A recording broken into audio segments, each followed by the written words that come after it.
Hello guys. आज मैं फिर से आ गया हूँ आपको ये सिखाने कि इंग्लिश का न्यूज़पेपर कैसे पढ़ते हैं। तो चलिए वीडियो को शुरू करते हैं। सबसे पहले हमेशा की तरह हम हेडिंग पढ़ेंगे और फिर नीचे पढ़ेंगे। हेडिंग में हमेशा शॉर्ट में दिया होता है, मैं हर बार बताता हूँ, और कई बार तो हेडिंग में पूरी ग्रामर भी इस्तेमाल नहीं करते, जैसे इस बार भी नहीं करी है।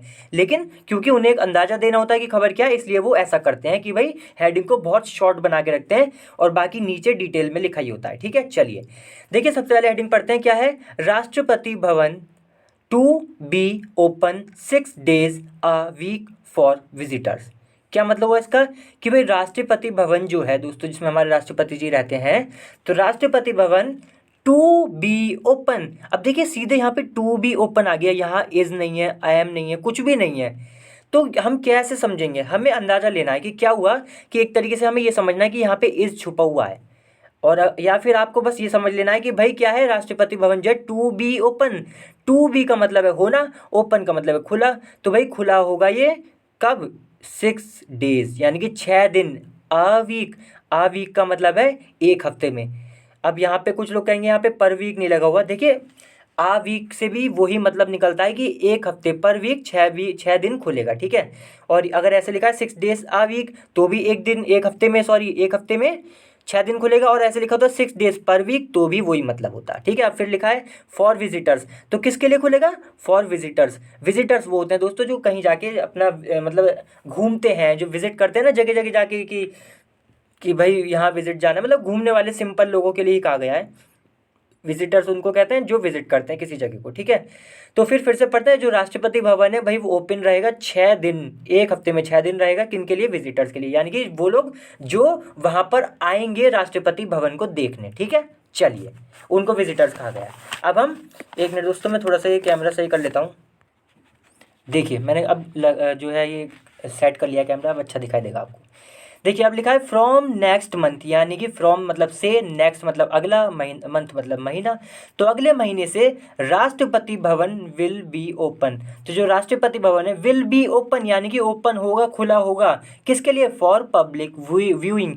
पब्लिक व्यूइंग का मतलब है कि व्यूइंग का मतलब होता है देखना किसी चीज़ को, है। और पब्लिक का मतलब जो आम पब्लिक है, तो पब्लिक जैसे कि मतलब उसे देख सके राष्ट्रपति भवन को, इसलिए वो खुला होगा। अब कितने दिन के लिए? फॉर 6 days, जैसा कि हम हेडिंग में पढ़ चुके हैं। तो वही फॉर 6 days। देखिए हमेशा जब भी एक अवधि की बात आती है, जैसे 6 दिन 10 दिन 12 दिन और 2 साल 6 साल, इस तरीके से जब भी आता है तो फॉर लगाते हैं हमेशा उससे पहले। ठीक है, तो फॉर 6 days अ वीक, एक हफ्ते में 6 दिन। ठीक है, चलिए अब जो है अब हम यहाँ से पढ़ते हैं। देखिए लिखा है this is for the first time. For the first time का मतलब होता है पहली बार। तो दिस इज़, ये जो हो रहा है ये है क्या? पहली बार है। फॉर द फर्स्ट टाइम का मतलब, इसे तो पूरा रट लीजिए आप। फॉर द फर्स्ट टाइम पूरे का क्या मतलब है? पहली बार। तो भाई ये पहली बार हो रहा है, मतलब पहली बार है दैट की it will open it's door. कि भाई इट यानी कि राष्ट्रपति भवन जो है विल ओपन, खोलेगा। क्या खोलेगा? इट्स मतलब इसके, अपने क्या? डोर्स, जो दरवाजे हैं। तो भाई अपने दरवाजे खोलेगा राष्ट्रपति भवन। ये पहली बार हो रहा है। किसके लिए? For public. तो जो पब्लिक है उसके लिए पब्लिक व्यूइंग, तो मतलब जो पब्लिक का देखना है, उसमें मतलब घूमना उमना है, देखना है पब्लिक को, उसके लिए पहली बार ऐसा होगा कि भाई मतलब ये अपने दरवाजे खोलेगा। लेकिन क्यों, कब, मतलब कितने दिन के लिए? फॉर 6 days के लिए। ऐसा नहीं है कि मतलब इसका मतलब आप ये ना समझे कि पहली बार होगा कि पब्लिक देखेगी तो आज तक कभी देखा ही नहीं, ये मतलब नहीं है। मतलब ये है कि अब 6 days खुलेगा रहेगा, इसलिए लिखा है पहली बार। पहले देखिए जैसे यहाँ लिखा है एज प्रीवियसली। प्रीवियसली का मतलब है पहले, और एज का मतलब है क्योंकि। तो क्योंकि पहले इट वुड ओपन, वुड का मतलब था वाली फीलिंग देता है। जैसे हम बोलते हैं ना कि मैं वहाँ जाता था, अगर आपको ऐसे बोलना है मैं वहाँ जाता था, तो आप बोल सकते हैं आई वुड गो देयर। तो ये वुड जो है था वाली फीलिंग देता है। तो एज, क्योंकि प्रीवियसली पहले, इट वुड ओपन यानी कि ये खुलता था फॉर 5 days, कि भाई 5 दिन के लिए खुलता था। अब समझ में आई? एवरी वीक, हर हफ्ते। तो मतलब पहले 5 दिन के लिए खुलता था हमेशा। अब पहली बार ऐसा हो रहा है कि ये 6 दिन के लिए खुल रहा है, इसलिए यहाँ पे लिखा था पहली बार। आपको ये नहीं समझना है यहाँ पे कि पहली बार मतलब पहली बार कोई देखेगा इसे अंदर से, ऐसा नहीं है। देखते पहले भी थे, लेकिन अब नया क्या है कि भाई 6 दिन खुलेगा, पहले 5 दिन खुलता था। ठीक है, देखिए लिखा है बारिंग। यहाँ तक हमने पढ़ लिया कॉमा तक। अब लिखा है बारिंग। बारिंग का मतलब होता है इसको छोड़कर, कि मतलब बारिंग ये बताएगा बारिंग की कुछ दिन को छोड़कर, कि किन दिन को, मंडेज एंड ट्यूसडेज। तो मंडे और ट्यूसडे को छोड़कर, समझे दोस्तों, मतलब ये क्या कह रहा है कि यहाँ अब क्या 6 दिन खुलेगा। पहले क्या होता था कि भाई ये 5 दिन खुलता था, एक हफ्ते में 7 दिन होते हैं, 5 दिन खुलता था, तो ये मंडे और ट्यूसडे को बंद रहता था। मतलब क्या रहता था कि भाई कोई उस टाइम देख नहीं सकता अंदर से, ये जो आम पब्लिक है। तो ये लिखा है इसलिए बारिंग, बारिंग का मतलब है एक्सेप्ट, मतलब कि इन दोनों को, इन दोनों दिन को हटाकर। ठीक है, चलिए अब यहाँ से पढ़ते हैं। मैं ज़रा ये फिर से कर लेता हूँ। हाँ अब सही है। देखिए बहुत मज़ा आएगा दोस्तों, चैनल को सब्सक्राइब जरूर कर लें, क्योंकि देखिए बहुत मेहनत लगती है वीडियो बनाने में, और चैनल को सब्सक्राइब करेंगे तो आपका ही फ़ायदा है उसमें, क्योंकि आपको रोज़ वीडियो मिलेंगी और आप इम्प्रूव करते ही चले जाएंगे। मैं दावा कर सकता हूँ, मैं बिल्कुल पक्का कह रहा हूँ कि आप न्यूज़पेपर पढ़ना सीख जाएंगे, यकीन मानिए। अरे भले ही बिल्कुल इंग्लिश ना आती हो, मैं सिखा दूंगा, इस बात की चिंता ना करें। जब रोज़ आप ऐसे देखेंगे ना, आपकी आदत में आ जाएगा, आपको पता भी नहीं चलेगा कि आपने इंग्लिश के जो न्यूज़पेपर है वो कब पढ़ना चालू कर दिए। और यकीन मानिए बहुत ही अच्छा लगता है जब हमारे हाथ में घर पे न्यूज़पेपर होता है इंग्लिश का, और हम मतलब सबके सामने पढ़ते हैं, तो काफ़ी अच्छी फीलिंग आती है। क्योंकि देखिए आमतौर पे हिंदी का तो सब पढ़ लेते हैं, लेकिन इंग्लिश का हर कोई नहीं पढ़ पाता, ये बात सच है। और बहुत बहुत से तो मैंने ऐसे टीचर्स भी देखे हैं, यकीन मानिए, जो कि नहीं पढ़ पाते। अगर आपको मेरे पे विश्वास ना हो, आप कोई अगर पास का इंग्लिश का ट्यूटर कोई टीचर हो, उसके पास ले जाइए, हिंदू हिंदू ले जाइए, टाइम्स ऑफ इंडिया ले जाइए, पढ़वा लीजिए उससे। और या फिर ये जो इंडियन एक्सप्रेस पढ़वा लीजिए, ये इंडियन एक्सप्रेस ही है जो मैं पढ़ा रहा हूँ। तो फिर इतना भी आसान नहीं होता दोस्तों कि जो है कोई भी पढ़ने लगे। और इसलिए तो हमें सीखना है क्योंकि आसान नहीं होता, तो इसलिए तो हमें सीखना है क्योंकि दूसरों को हमें दिखाना है कि हम भी कुछ कर सकते हैं। भैया ऐसा नहीं है कि बिल्कुल ही मतलब हमें कोई वो ही नहीं है, हम भी करेंगे और हम भी पढ़ेंगे ये वाला न्यूज़पेपर। कि ये नहीं है कि बस बड़े बड़े लोग ही पढ़ेंगे इंग्लिश का न्यूज़पेपर, ऐसा कुछ नहीं है। ठीक है, चलिए फिर देखिए आगे लिखा है द टूअर। टूअर का मतलब होता है यात्रा, कहीं घूमना उमना, यात्रा, जो यात्रा होती है उसे टूअर। तो टूअर ऑफ राष्ट्रपति भवन, यानी कि राष्ट्रपति भवन का जो टूअर है, कि पूरी यात्रा उसकी, विल बी अवेलेबल, अवेलेबल का मतलब है उपलब्ध, तो विल बी यानी कि उपलब्ध होगी फ्रॉम ट्यूसडे टू संडे, यानी कि मंगलवार से रविवार तक ये जो यात्रा है उपलब्ध होगी। देखिए फिर आगे लिखा है एक्सेप्ट ऑन गैजेटेड हॉलीडे। अब ये बड़ा इंपॉर्टेंट है। देखिए गैजेटेड हॉलीडेज का मतलब होता है कि वो दिन जिस दिन सभी की सभी चीज़ें बंद रहती हैं। मान लीजिए मतलब ऐसी जैसे कि रिपब्लिक डे है, उस दिन सब चीज़ें बंद रहती हैं। आप कहेंगे स्कूल तो खुलते हैं, लेकिन दोस्तों स्कूल में पढ़ाई तो नहीं होती ना, बंद रहता है। जैसे गांधी जी की जयंती होती, गांधी जयंती, तो क्या उस दिन 2 अक्टूबर को पूरा सब बंद रहता है? बैंक भी बंद रहेंगी, स्कूल पोस्ट ऑफिस सब बंद रहता है। ऐसी ही छुट्टियों को हम कहते हैं गैजेटेड, जो कि सरकार की तरफ से दी जाती हैं कि भाई इस दिन कुछ भी नहीं खुलना चाहिए, ये बात है। ठीक है, तो ऐसी हॉलीडे, ऐसी छुट्टियों को हम गैजेटेड डे कहते हैं। तो ये फिर कह रहे हैं कि भाई राष्ट्रपति भवन का जो टूर है वो उपलब्ध होगा हमेशा, कब से कब तक, मंगलवार से रविवार तक। एक्सेप्ट का मतलब होता है कि इसको हटाकर, किसको हटाकर, ऑन गैजेटेड डे, यानी कि उन छुट्टियों को हटाकर जो कि सरकार द्वारा होती हैं, जो पूरे देश के लिए लागू होती है, उन छुट्टियों को हटाकर ये मंगलवार से रविवार के जो है रविवार तक उपलब्ध होगा इसका टूर। मतलब कभी इसमें रविवार से लेकर शनिवार, सॉरी रवि हाँ मैं क्या बोल रहा हूँ, मंगलवार से लेकर रविवार तक कभी भी इसका टूर कर सकते हैं, बस उस दिन नहीं कर सकते जिस दिन पूरे भारत की ही छुट्टी होती है। ठीक है, ये बात है। फिर देखिए आगे लिखा है एक्सेप्ट, अच्छा ये तो पढ़ दिया। फिर देखिए लिखा है इन 7 टाइम स्लॉट्स। देखिए स्लॉट्स का क्या मतलब होता है, सबसे पहले समझिए। स्लॉट्स का मतलब टाइम होता है, लेकिन कौन सा टाइम? देखिए मान लीजिए कुछ होता है, कोई चीज़ होती है, मान लीजिए कोई प्रोग्राम होता है, अब वो 3 पड़ाव में किया जाता है। तो पहले पड़ाव का जो समय हो गया वो एक स्लॉट हो गया, दूसरे पड़ाव का समय दूसरा स्लॉट, ऐसे ऐसे। तो जैसे यहाँ पे लिखा है कि इन 7 स्लॉट, तो ये जो हम जा सकते हैं ना एक दिन में, तो एक दिन में मतलब 7 स्लॉट में होता है, मतलब सात सात हिस्सों में टाइम बटा हुआ है कि भाई 7 हिस्सों में टाइम बटा हुआ है, इन 7 हिस्सों में ही आप जाएंगे, इसलिए स्लॉट मतलब है इसका। फिर देखिए इस 7 हिस्से, जो समय के 7 हिस्से कौन से हैं? Between 9:30 AM to 9:30 AM and 4:30 PM। हाँ, तो सुबह 9:30 से लेकर दोपहर के 4:30 बजे तक, या शाम के 4:30 बजे तक, इतने बीच में 7 बार ऐसे टाइम होंगे जब उसको विजिट कर सकते हैं, ये बात है। ठीक है, अच्छा एक चीज़ और मैं बता दूँ, ये ग्रामर से रिलेटेड है, आपको बहुत काम आएगी। देखिए जब भी बिटवीन लगा होता है तो यहाँ पे टू नहीं आएगा, हमेशा बिटवीन के साथ एंड आएगा। जैसे ही लिखा है ना बिटवीन, ऐसे नहीं बोलेंगे कभी भी कि बिटवीन 9:30 AM टू 4:30 PM, ऐसे नहीं बोलते। हमेशा ये ग्रामर का रूल है कि ऐसे ही लिखा जाएगा। ये कैसे कि भाई देखिए, थोड़ा सा मैं इसे कर लेता हूँ। कि कहाँ थे हम, कि हाँ बिटवीन, देखिए थोड़ा इसे, बिटवीन 9:30 AM एंड 4:30 PM, ऐसे ही लिखना है, कभी भी यहाँ टू नहीं आएगा, ठीक है। देखिए कॉमा लगा है, फिर लिखा है द प्रेसिडेंट्स ऑफिस सेड, यानी कि जो प्रेसिडेंट, जो हमारे राष्ट्रपति, उनका जो ऑफिस है, उसने ये कहा इन अ स्टेटमेंट। इन स्टेटमेंट का मतलब होता है कि आप लिख कर कुछ कहते हैं या बोल कर कुछ कहते हैं ऑफिशियली, ठीक है, औपचारिक रूप से, तब ये हम लगा देते हैं कि भाई स्टेटमेंट, एक तरीके से बयान ही हो गया वो, है ना। देखिए ट्यूसडे का मतलब है फिर मंगलवार को, तो मंगलवार को प्रेसिडेंट ऑफिस ने ऐसा कहा था, ठीक है। चलिए अब देखिए यहाँ पे लिखा है, मैंने कहा था ना ये न्यूज़ बहुत इंपॉर्टेंट है, क्योंकि ये मतलब आपकी जानकारी बढ़ा रही है। अब पता चल गया कि शायद दिन भी खुलता है, ये बात है, ठीक है। फिर लिखा है, हालांकि अगले महीने से होगा। The Rashtrapati Bhavan museum complex, complex दोस्तों हम उसे कहते हैं कोई बड़ी बिल्डिंग जिसमें कई सारे कमरे हों, इस तरीके के बिल्डिंग को हम कॉम्प्लेक्स कहते हैं। आपने सुना भी होगा कि चड्डा कॉम्प्लेक्स, इस टाइप के, जहाँ पे कई सारी दुकानें होती हैं अंदर और बिजनेस टाइप का होता है। और ज़रूरी नहीं कि बिज़नेस की बिल्डिंग हो, कोई भी बहुत बड़ी बिल्डिंग जिसमें कई सारे कमरे हैं और सब जुड़े हुए हैं आपस में, इस तरीके से, ठीक है। तो राष्ट्रपति भवन म्यूजियम कॉम्प्लेक्स जो है, यानी कि म्यूजियम बिल्डिंग जो है, इज़ ऑल्सो ओपन, कि भाई ये भी ओपन है, किसके लिए, विजिटर्स के लिए। विजिटर कौन, जो वहाँ पर देखने जाएंगे। कब से, फ्रॉम ट्यूसडे टू संडे, यानी कि ट्यूसडे से लेकर संडे तक, जैसे ऊपर था ना वो, तो ऐसे ही ये भी ट्यूसडे से लेकर संडे तक ये ओपन रहेगा। देखिए कॉमा लगा, फिर लिखा द स्टेटमेंट फर्दर सेड, यानी कि ये जो स्टेटमेंट था जो कि प्रेसिडेंट्स ऑफिस ने दिया था, यही स्टेटमेंट ने आगे और कहा ये वाली बात, इसलिए लिखा है फर्दर। फर्दर का मतलब है और आगे, तो फर्दर और आगे ये भी कहा सेड के लिए क्या बोलते हैं, सेड का क्या मतलब होता है, कहा, तो ये बात कही ऊपर की। फिर देखिए आगे लिखा है officials in the president secretariat. Officials का मतलब होता है अधिकारी।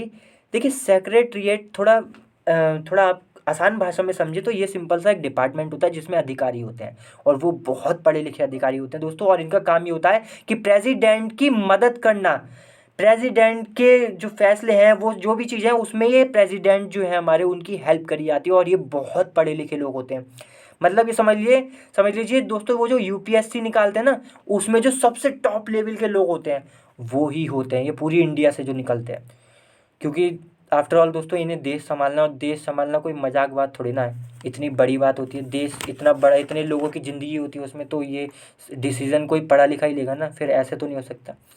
तो देखिए जो इसमें अधिकारी हैं, ऑफिशियल्स का मतलब अधिकारी, तो जो प्रेसिडेंट के सेक्रेटरीट में जो अधिकारी हैं, सेड, इन अधिकारियों ने कहा दैट कि पीपल कैन विटनेस, पीपल यानी कि जो लोग हैं, कैन मतलब सकते हैं, क्या सकते हैं, विटनेस यानी कि गवाह हो सकते हैं। मतलब सिंपल भाषा में बोलूँ तो देख सकते हैं, क्या देख सकते हैं, the change of guard ceremony. अब इसका क्या मतलब है, देखिए मैंने कहा था ना आपकी नॉलेज बढ़ेगी, इसलिए इंपॉर्टेंट है न्यूज़पेपर पढ़ना बहुत, और इंग्लिश तो इम्प्रूव होगी ही इसकी, तो ये तो कहने की बात नहीं है।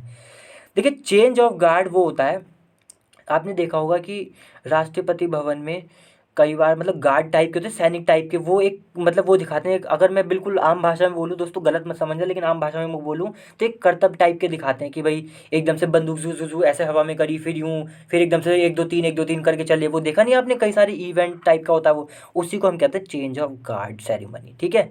तो ये सेरेमनी का मतलब होता है इवेंट, तो ये चेंज ऑफ गार्ड सेरेमनी, ये पूरा इसका वही मतलब है जो वो होता है राष्ट्रपति भवन में, तो उसको भी देख सकते हैं, ठीक है, ये बात है। फिर देखिए लिखा है कहाँ पर होता है ये, at the four court. Four court का मतलब, फोर कोर्ट वो जगह होती है कि किसी भी बिल्डिंग के आगे जो एक बड़ी सी जगह होती है, खुली जगह, जैसे राष्ट्रपति भवन है, उसके आगे आपने देखा लाल कलर सी मिट्टी होती है, खूब बड़ी जगह, तो उसको ही फोर कोर्ट कहा जा रहा है, ठीक है।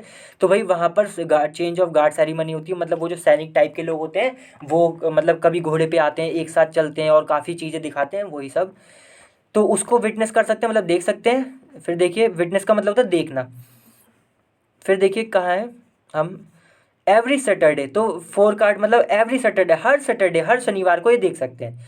देखिए फिर लिखा है टाइम के कब से कब तक, तो कॉमा लगा है बिटवीन 8 AM एंड 9 PM। देखिए मैंने कहा था ना बिटवीन के साथ हमेशा एंड आएगा, तो सुबह 8 बजे से 9 बजे तक, यानी कि 1 घंटे के लिए ये देख सकते हैं। फिर देखिए लिखा है द सेरेमनी, यानी कि जो इवेंट है, is not held on Saturdays.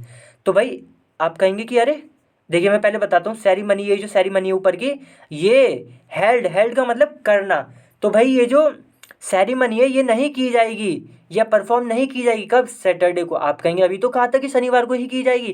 दोस्तों आगे पढ़ते हैं तभी क्लियर होगा। तो शनिवार को नहीं करी जाएगी अगर इफ़ का मतलब है अगर it is a gazetted holiday, यानी कि वही वाला हॉलीडे जिसमें पूरा भारत का भारत सारी चीज़ें बंद रहती हैं। तो अगर वाला हॉलीडे है, वाली छुट्टी, जैसे गांधी जयंती हुई, इंडिपेंडेंस डे, रिपब्लिक डे, इस टाइप की छुट्टी हुई, तो उस दिन तो भाई सैटरडे को भी ये सेरेमनी नहीं होगी। वैसे नॉर्मल रेगुलर डेज जो होते हैं उसमें तो हर सैटरडे को ये सेरेमनी होती है, ठीक है। और लिखा है और का मतलब या if notified by Rashtrapati Bhavan. If यानी कि एक तो या तो गैजेटेड हॉलीडे हो तब ये सेरेमनी नहीं होगी सैटरडे को, और या फिर ये और का मतलब है या इफ़ नोटिफाइड का मतलब सूचित करना। तो अगर ये सूचित किए जाते हैं, मतलब अगर ये सूचित किया जाता है किसके द्वारा? बाय राष्ट्रपति भवन की, राष्ट्रपति भवन के द्वारा ये सूचना दी जाती है कि भाई इसको खोलना नहीं है। क्यों नहीं खोलना है? During special circumstances. मान लीजिए कोई सर्कमस्टेंसेस का मतलब होता है कि कुछ खास घटनाएं, तो कुछ खास घटनाओं में अगर राष्ट्रपति भवन कहता है कि आज ये नहीं होगी और शनिवार भी है जबकि उस दिन, तो फिर वो नहीं की जाएगी, ठीक है। या फिर कोई हॉलीडे हो, देखिए तो वही वाली सेरेमनी नहीं की जाएगी जो सैनिक टाइप के लोग होते हैं और वो कुछ मतलब अलग तरीके से दिखाते हैं ना, तलवार वलवार से अलग चीज़ है वो चीज़ें। सबने देखा है, मुझे उसका एग्जैक्टली वो नहीं पता, मतलब उसे वैसे क्या बोले, वही जो मतलब आते हैं एकदम से तलवार ऊपर कर देते हैं, फिर एक साथ चलते हैं, फिर पैर को हिलाते हैं खूब तेज, एकदम से आवाज़ होती है, परेड टाइप की जो दिखती है ना, परेड टाइप की, वही वही कहा जा रहा है चेंज ऑफ गार्ड सेरेमनी। ठीक है, फिर लिखा है हाउएवर का मतलब है फिर भी, हाल मतलब फिर भी, यानी कि इसके बावजूद भी, फिर भी नो न्यू एरिया, कि न्यू एरिया यानी कि कोई भी नया area of the president's state का मतलब है जो प्रेसिडेंट की जो हमारी बिल्डिंग है, यानी कि प्रेसिडेंट जो भवन है, तो भाई राष्ट्रपति भवन जो है उसका कोई भी नया area has been opened up. देखिए ओपनड अप का मतलब होता है कि खोलना किसी चीज़ को, लेकिन किस चीज़ को खोलना? जिसको पहले कभी देखा ही ना गया हो, उसके लिए हम ओपन अप लगाते हैं। अगर यहाँ पे ओपन अप नहीं होता, यानी कि अप नहीं होता, खाली ओपन होता, तो इसका ये भी मतलब हो सकता था कि पहले भी उसे देखा गया, अब फिर से देखने की बात चल रही है। लेकिन अगर किसी को आज तक देखा ही नहीं गया, पहली बार किसी चीज़ को खोला जा रहा है, तो उसको ओपन अप कहते हैं, ठीक है। तो भाई कोई भी नया एरिया प्रेसिडेंट के स्टेट का ओपन नहीं किया जाएगा, ठीक है। इसलिए लिखा है हैज़ बीन ओपन, ये पैसिव है दोस्तों, तो कोई भी नहीं किया जाएगा, अप नहीं किया जाएगा for the general public. General public का मतलब जो सामान्य है, आम लोग हैं, उनके लिए नहीं किया जाएगा। अधिकारी वगैरह जो है उनकी तो बात अलग है, क्योंकि दोस्तों काफ़ी सारे सिक्योरिटी पर्पस होते हैं, इस वजह से ऐसा करे जाता है। अब मान लीजिए हम आम पब्लिक है, हम घुस जाएं और हमारी आड़ में कोई ऐसा बंदा घुस जाए जो कि हमारे लिए खतरा हो सकता है, हमारे नेता जो हमारे जो राष्ट्रपति उनके लिए खतरा हो सकता है। इसलिए इन बातों को ध्यान में रखकर जो है कहा गया कि नए एरिया को नहीं खोला जाएगा कोई भी। कॉमा लगाए, फिर लिखा है हु सैड। अच्छा एक मिनट, यहाँ पे थे ना पब्लिक तक, फिर देखिए लिखा है कॉमा लगा एज पर ऑफिशियल्स, यानी कि ये ऑफिशियल्स के हिसाब से, एज पर का मतलब होता है के अनुसार, तो जो ऑफिशियल्स है, जो अधिकारी है, उनके अनुसार, कॉमा लगाए हु। अब ये हु किसके लिए आ रहा है? इन ऑफिशियल्स के लिए, अधिकारियों के लिए। तो हु जिन्होंने, सैड कहा, दैट की, विजिटर्स यानी कि जो वहाँ पे जाने वाले लोग हैं, मैं कई बार बता चुका हूँ, तो जो विजिटर्स हैं हैव टू बुक स्लॉट्स, कि भाई उनको जो है बुक स्लॉट्स यानी कि स्लॉट्स को बुक करना होगा। स्लॉट का मतलब होता है स्थान, मतलब मान लीजिए कोई लिस्ट है उसमें अपना स्थान कर देना कि भाई बुक करा देना कि भाई मैं भी जाऊंगा यहाँ पे, तो स्लॉट लगा दिया। जैसे आपने सुना होगा कि जब लाइसेंस लेने जाते हैं तो वो कहते हैं कि अपना जो स्लॉट है बुक कर लो, तो वो यही कहते हैं कि भाई अपना नाम लिस्ट में चढ़ा लो, तुम्हारा भी टेस्ट होगा जब मतलब हम उसके लिए जाते हैं लाइसेंस टेस्ट के लिए, ठीक है, ड्राइविंग टेस्ट के लिए, ठीक है। तो वो कहते हैं ना कि उसमें आता है नोटिफिकेशन में कि अपना बुक कर लो स्लॉट, तो वो यही कहते हैं कि अपना जो है लिस्ट में नाम चढ़ाओ और आओ ज़रा टेस्ट देने, ठीक है। तो फिर देखिए जिन्होंने, हु का मतलब जिन्होंने, यानी कि जो अधिकारी हैं, इन्होंने सैड कहा दैट कि विजिटर्स हैं हैव टू बुक, उन्हें बुक करना होगा, अपना क्या करना होगा? बुक स्लॉट बुक करना होगा, यानी कि स्लॉट्स जो हैं उनको बुक करने होंगे तभी वो आ सकते हैं। ऐसा नहीं कि बस चल दिए और टिकट ले लिया, ऐसा नहीं भाई, स्लॉट बुक करना होगा कहाँ पर? ऑनलाइन, यानी कि नेट पर, इंटरनेट पे जाके स्लॉट बुक करना होगा। कहाँ पर है ये और ये कौन सी जगह? एट द ऑफिशियल वेबसाइट, तो यानी कि जो ऑफिशियल वेबसाइट है दोस्तों, वहाँ पर जाके स्लॉट बुक करना होगा, तब ये सब जो है हम कर सकते हैं, जो भी ऊपर की बातें कही हैं, ठीक है।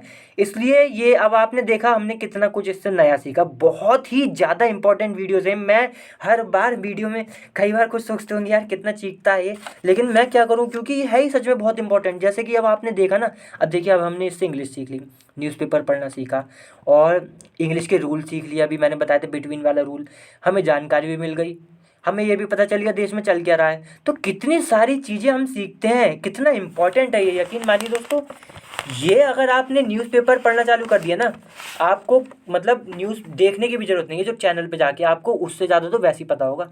जो बंदा रोज़ न्यूज़ देखता है ना, उससे ज़्यादा तो आपको न्यूज़पेपर पढ़ के पता चल जाता है, क्योंकि न्यूज़पेपर में तो पचासों खबरें आती हैं और मीडिया में तो फिर भी एक एक खबर घंटों घंटों चलती है। देखा नहीं, वो घंटों घंटों एक एक खबर। लेकिन न्यूज़पेपर में तो अपने ऊपर है, जो खबर पसंद नहीं आई नहीं देखी, जो आई वो देख ली, अपने मतलब की देख ली। तो इसलिए मैं कहता हूँ बहुत इंपॉर्टेंट है। चलिए चलिए दोस्तों, अगली बार फिर से मिलते हैं किसी और अच्छी वीडियो के साथ। तब तक के लिए वीडियो को लाइक करें, शेयर करें और चैनल को सब्सक्राइब करना बिल्कुल भी ना भूलें। चलिए बाय।